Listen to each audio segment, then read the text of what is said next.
Hello, Ryan. Hello, Ariella. Hi, Hello. Hi, how thank you are so you much. today?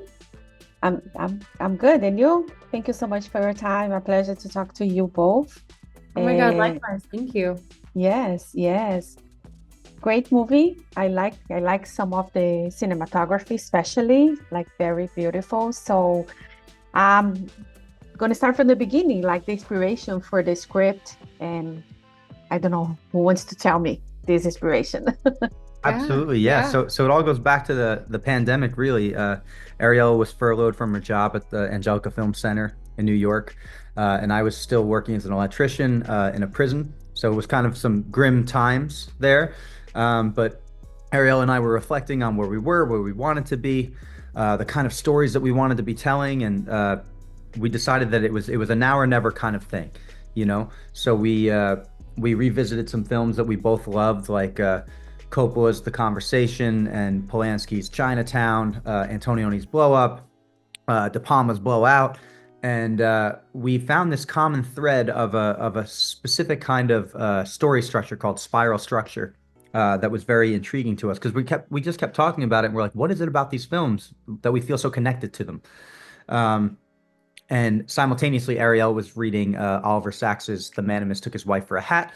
So she was not having anything to do with researching films, but she was just reading this book, and she got the idea. Well, is there an ataxia that has to do with time perception disorder?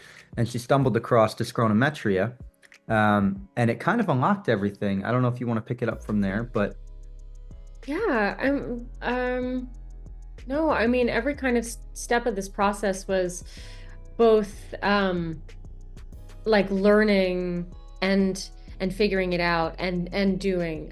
So like Ryan said, when we were revisiting the films that we loved, we also had to examine like what is it about these films that we love so much? Like what is it about the characters? What is it about the story?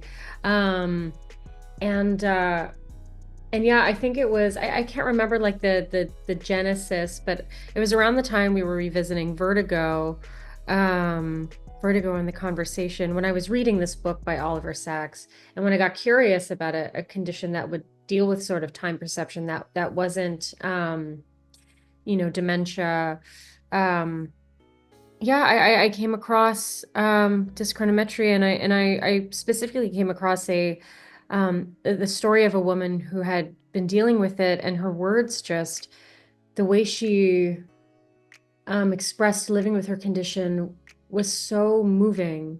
Um, and it had kind of it really grounded this character that we were already building.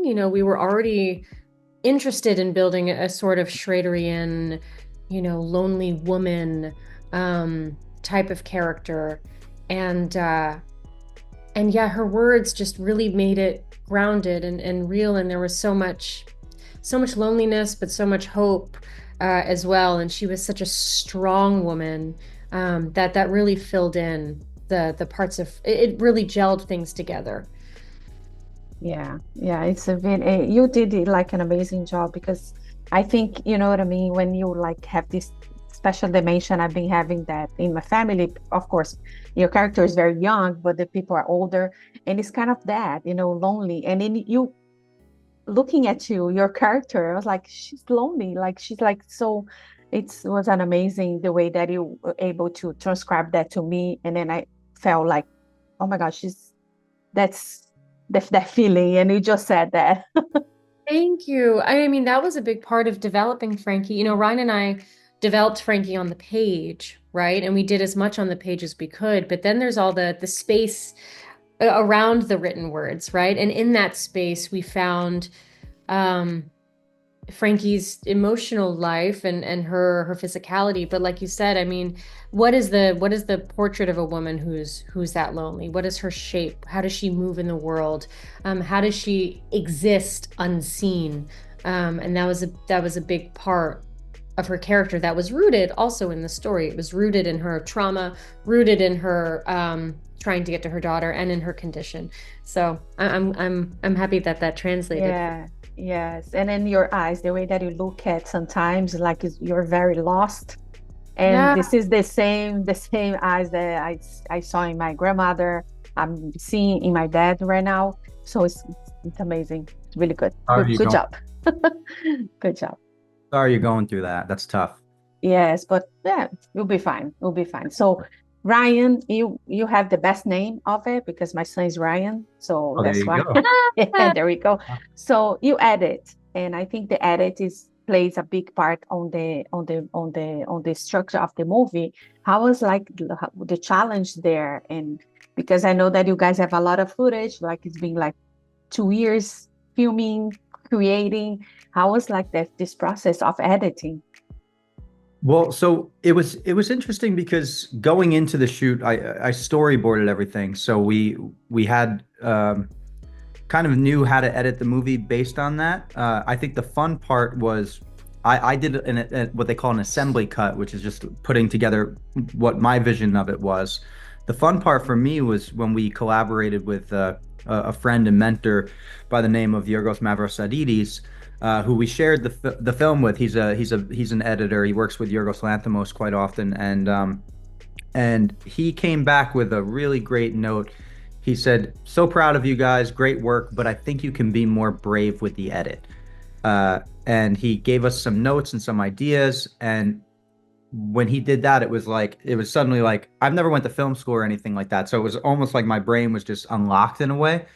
Uh, and suddenly I'm throwing in crazy colors, and I'm like, Ariel, what do you think of this? And she's like, too much, too brave, too Too brave. brave.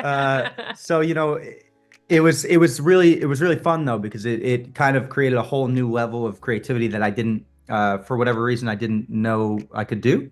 Um, and he helped unlock that. So I think that was probably my favorite part was just being taught something new, and I think if you're not learning, you're doing something wrong, you Yeah. know.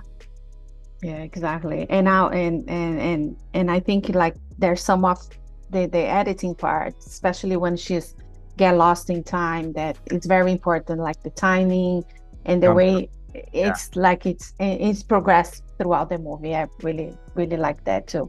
Also, like the maybe you already touched that, Ariella, with Frankie. What was like the challenges like to portray this character? You know what I mean, for you from the point of view of an actress.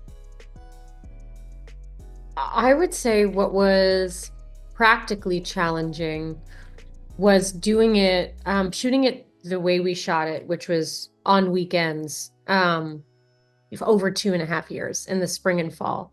I think maintaining that character's kind of consistency over that time is challenging. But what was fun is, I had Ryan in my corner.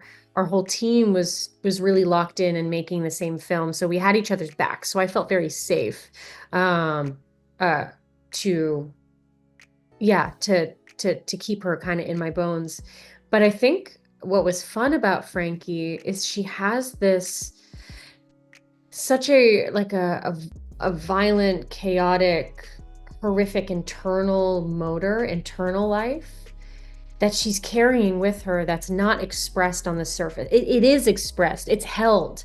So it's finding the ways in which her inner life is like manifesting physically, that I had the most fun kind of shaping. And then with Ryan too, what became a sort of like practical tool was really like, in terms of building her physicality, was really helpful for us on set in terms of mapping where she was in her journey.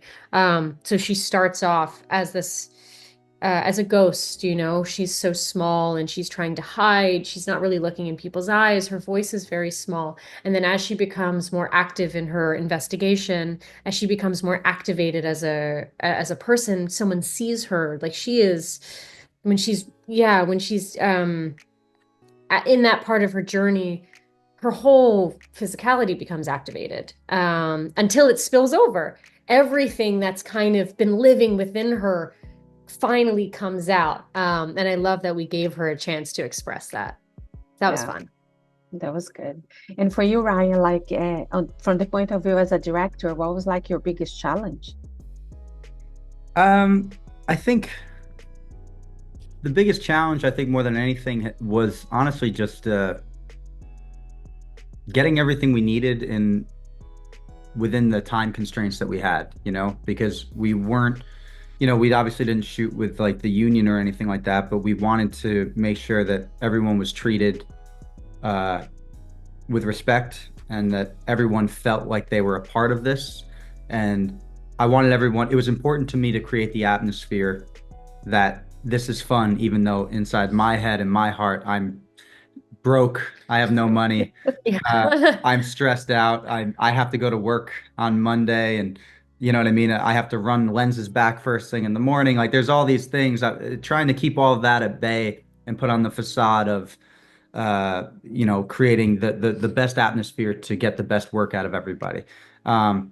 So I think that's just, you know, I don't even know if that's a challenge so much as that's just my job, you know, it's just part of the director's job. And uh, I guess like, I don't know. Do you remember any challenges I had? I feel like it was all a challenge, It you was know? all a challenge. None of it was easy. And I'm not complaining. I love it. I thrive under stress. I don't know anything else. I'm gonna die in the next 10 years from a heart attack, probably. No. You know, I don't know anything else. I do well under pressure. So it's like, you know, if it's not hard, there's something wrong. And I need to, you know, I think we got like one day where things went really easy and I'm like, something's off. Something's wrong.